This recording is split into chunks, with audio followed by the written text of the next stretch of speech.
Nagaland state the law and order la oporde saina jai shugle ambehan pishi incidents can happen wala dikhi baise various national workers kan babi threats kan nohilewi multiple taxation kan kurina ahela mohan dikhi baise idula oporde civil societies kan babi rallies kan organize kurina ahala aro DCCI kan babi shutter down Dimapur de kurina ahala amikhan dikhi baise eneka homoi de amikhan la Deputy Chief Minister Y Batonwa idu Nagaland State la law and order idu la oporde loina tai kotha guise tai janai dise ki law and order machinery do active ase guina aro regular arrest kuri ase guise ensuring law enforcement tai inform guise government ba chairman ceasefire monitoring group aro ceasefire supervisory board ke this month ceasefire violation aro action law karne highlight gurise tai aro janai dise ki abduction,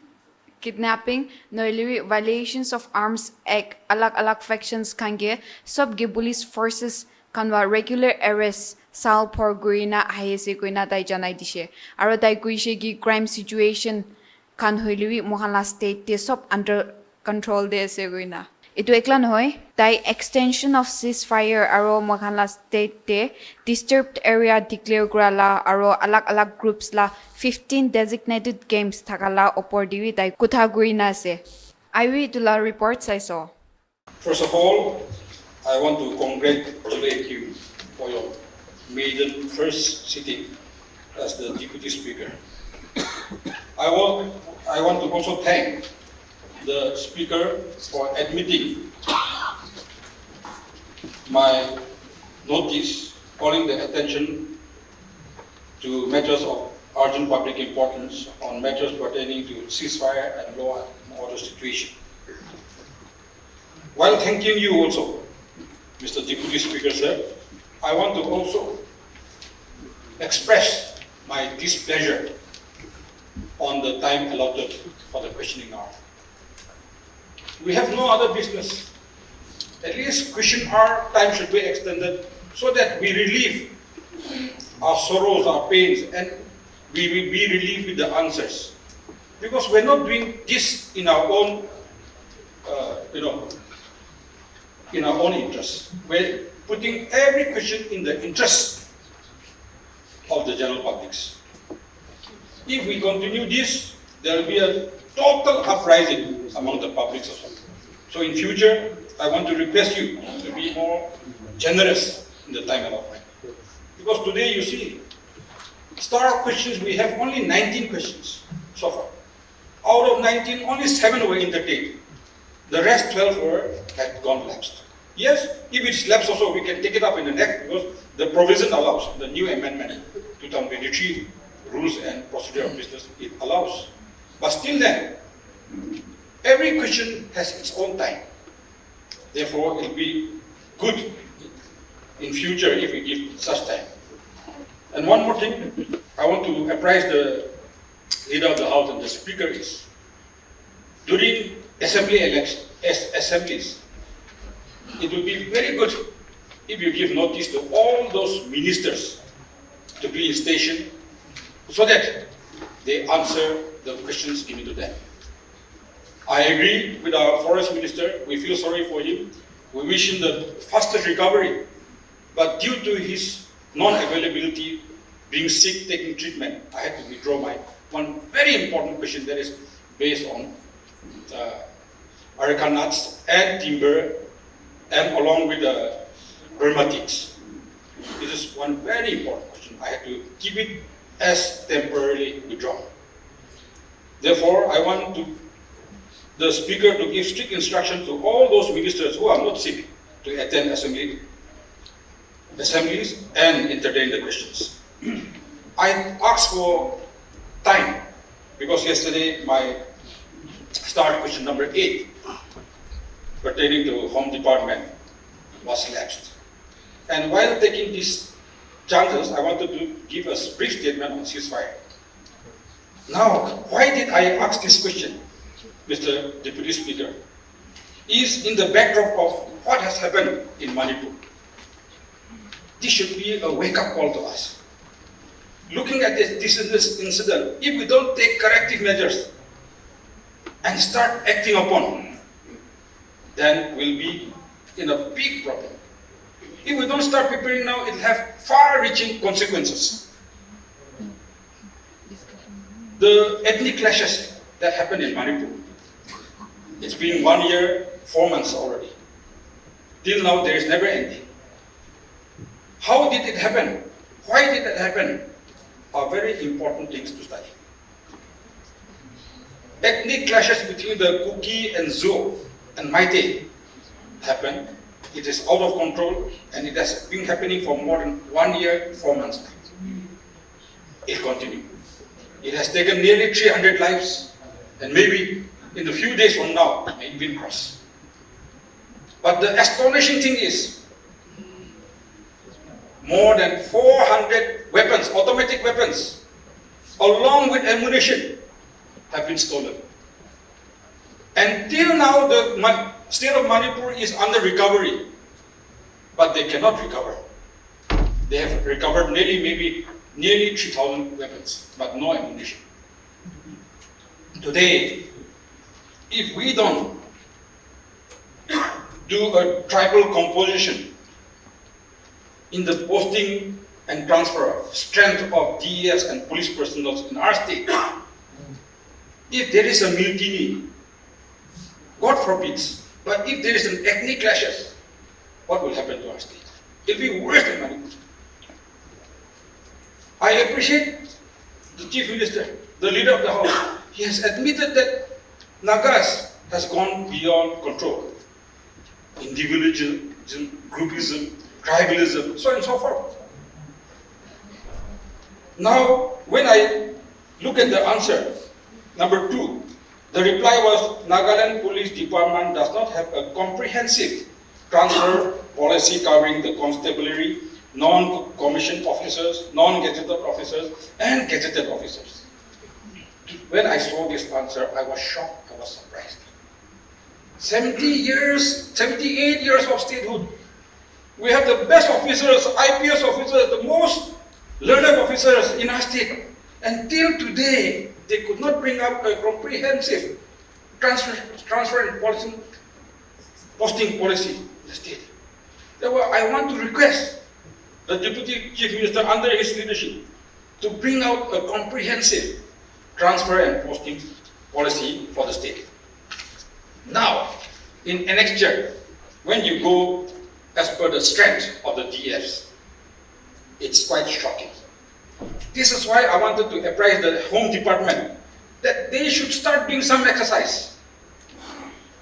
So that in case, God forbids, I said God forbids, ethnic clashes happen, the situation will not go out of control. But today, if we go in this manner, I can give you in the Nagaland will be up in flames and will be finishing the state. It will go worse than the Manipur state. Now, for example, let me go to my own district headquarters. The strength of DEF in PEC district headquarters is 425, wherein Chakasangs alone are 269. I've calculated the percentage. 64% of the police personnel in PEC is Chakasangs. Now, how do you think? If something happens, will the Chakasangs be able to control the situation? Like Manipur. In Manipur, 92% of the mighty officers were posted in the valley area. 95% of the tribal officers, Kuki-Zo, they were posted in the hill areas. That's why they could not control anything. They had to favor their own people, their own men. So here also, PEC 64%. You come to Mokokchung. Mokokchung has 849 strength, out of which 661 are ours. They occupy 74% of the strength. Zenepoto strength is 705, whereas our Sumi brothers, they have 573. That means they occupy 82% of the strength. Coming to Woka, Woka has 563, out of which our Lotha brothers are 508. That is 91% plus are Lothas. Now, how do we control the situation?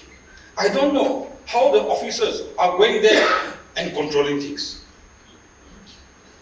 If he's supposed to go to Woka, an officer, he will start shivering in his pants, knowing that the whole police force is Lotha people only. He will not be able to have the guts to administer. So this is why I was calling the attention of this house and the Home Department to do some exercises as far as the strength and transfer and postings are concerned. Now coming to ceasefire. Mr. Speaker, sir, I want to give a small statement. Yes, constructive criticism as well as constructive suggestions as well. Whether the department takes it or not, it's up to them. But to me, I believe time has come for us to ponder seriously the benefits of ceasefire. I believe ceasefire is being imposed to bring peace, tranquility in the state. But it has done more bad than good. Ceasefire has become counterproductive. Over and above, I always give this statement. Ceasefire has become a license to threat and intimidation. A license to extort and multiple taxation. A license to ransom and kidnapping. Above all, a license to killing as well. Every day you see in the paper, one faction or the other harassing publics, beating up the publics, even to the extent of pastors, has been harassed badly under the guise of ceasefire. And under the umbrella of ceasefire, today, how much factions we have? Yesterday, our Honorable Home Minister gave a statement that we have 25 to 26 factions. Precisely in his paper, it was 26 factions. I don't know how much. It may be more, it may be less. The Home Department knows best. Therefore, I feel that all these nefarious activities, popping up of mushrooms, is all happening under the guise of ceasefire. So therefore, my opinion is, does the state really need ceasefire? Extension of ceasefire? Yes, if it needs ceasefire, don't you think it is high time the rules, the ground rules are to be changed? It's time for the state to seriously ponder as to whether ceasefire should be extended or not. If it's to be extended, the ceasefire ground rules need to be reviewed immediately, so that the current ground situation and the measures to control the violation can be incorporated and rule of law to be enforced. Now my suggestions are, please give that copy to CM, Deputy CM.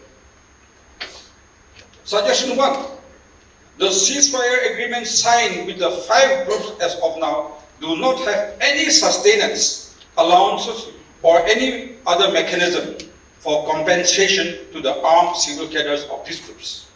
So therefore, the government of India should provide a minimum monthly sustenance allowance to the members of the group which are in ceasefire along with monthly ration, so that these cadres do not go around extorting from general publics and creating law and order problem everywhere. Number 2 suggestion, Mr. Deputy Speaker, sir.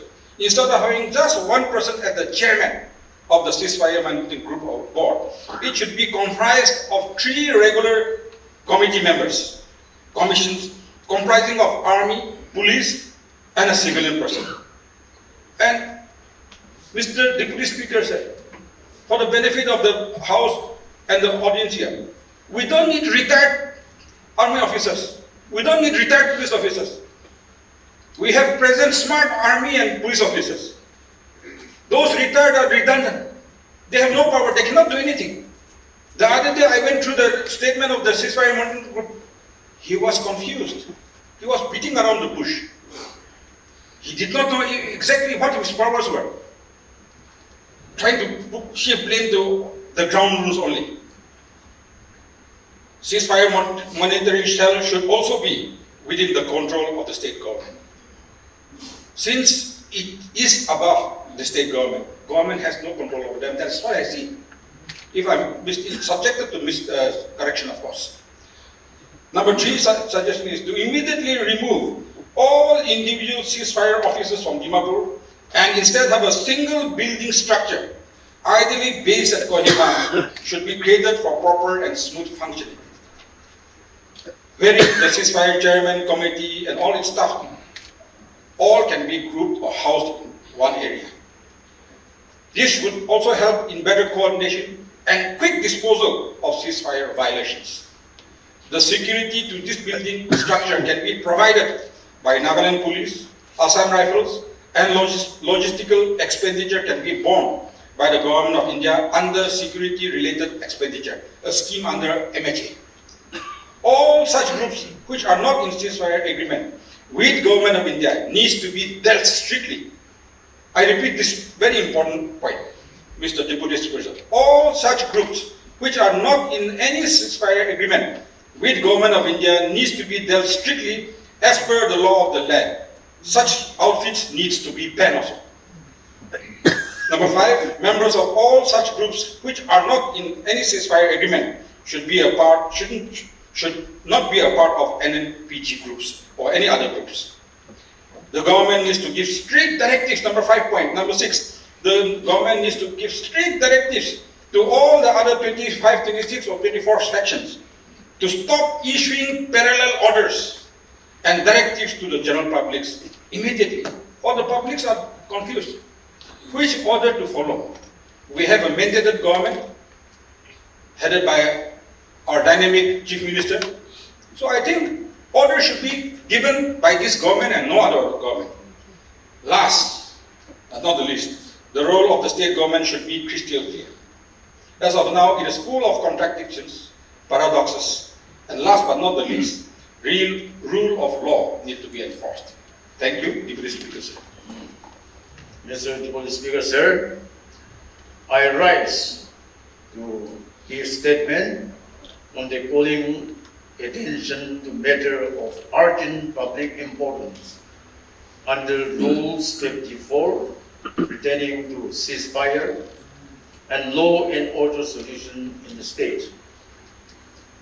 Mr. Deputy Speaker, sir, I would like to inform the House that despite the increase in the instances of civil society's action, such as the shutdown in Dimapur in April 2024, the threat issued by the NSNK Congo group to a local contractor, our law and order missionaries have been active, making regular arrests and ensuring law enforcement. I would like to inform this August House that government has written to the chairman, ceasefire monitoring groups and ceasefire supervisory board this month, highlighting the instances of ceasefire violation and seeking action on the same. Mr. Deputy Speaker, sir, I would like to report that our police force has been making regular arrests in respect of extortion cases by the factions between January and June 24. 32 extortion cases have been registered and 35 persons have been arrested. 21 persons have been arrested in Dimapur, 5 in Chimigidima, and 3 in Yunsang. Of the 35 arrested for extortion, figures are shown below. The rest belongs to the other factions. 8 belongs to NNC FGN, 7 belongs to NSN IN, 6 belongs to NSN K Kango, 4 from NSNK Niki. Mr. Deputy Speaker, sir, I would like to report that a number of persons belonging to the different factions arrested by the police and security forces combined stood at 106 as on 28 August 2024 from January 2024. Till date, 25 persons belonging to the different factions were arrested under 11 cases of abduction, kidnapping.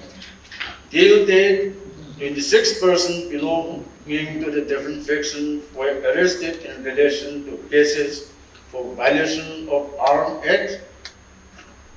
Mr. Deputy Speaker, sir, during this calendar year, Nagaland government has accorded sanction for 17 persons to be detained under the National Security Act 1980. Mr. Deputy Speaker, sir, crime situation in the state is under control, with the police registering a good number of cases under different sections of the law. Between January to June 2024, a total of 724 cases were filed by the police. During the calendar year of 2023, more than 2,486 cases were filed by the police. Under Arms Act, the police registered 41 cases till June 2024 of this calendar year, compared to 73 in 2023, 154 cases under NLTB Act. This year, compared to 370 cases in 2023, 116 drugs-related cases compared to 357 cases in 2023. During this calendar year, drugs worth more than 12 crores as per NCB Narcotic Control Bureau have been seized. Mr. Deputy Speaker, sir, in respect to the extension of ceasefire, I would like to remind the August House the following.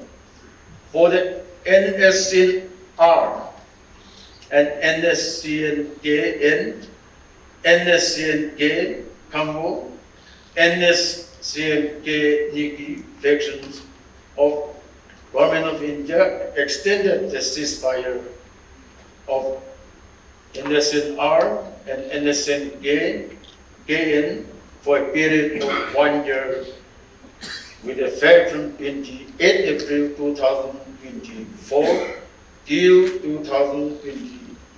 27 April 2025. Out of these 26 factions in Nagaland, we have 5 groups have ceasefire agreement with Government of India.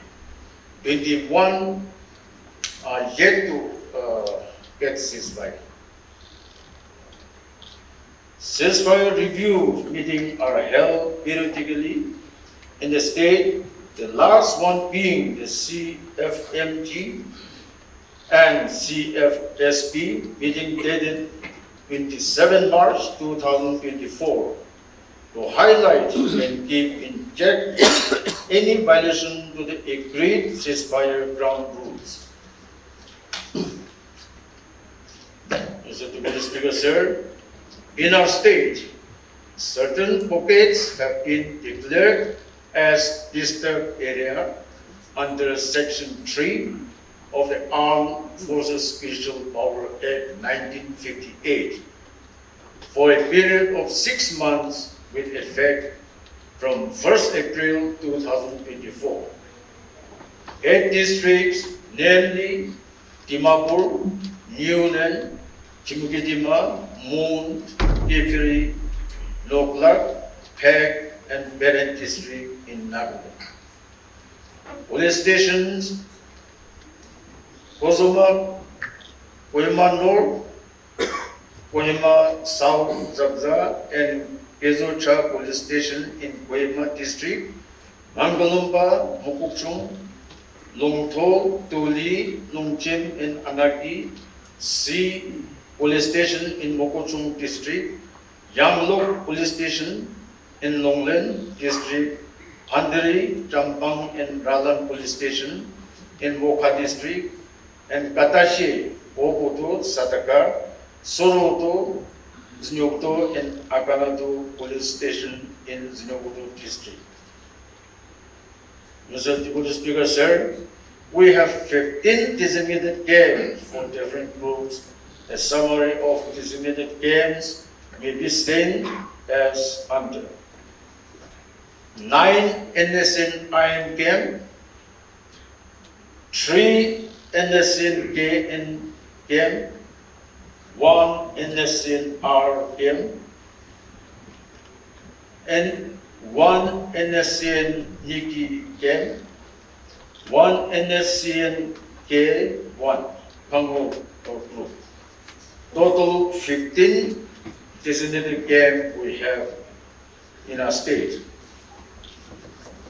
Mr. Deputy Speaker, sir, we assure the members of this August House that our police force is leaving no stone unturned to ensure the maintenance of law and order in our state. Thank you, Mr. Deputy Speaker, sir.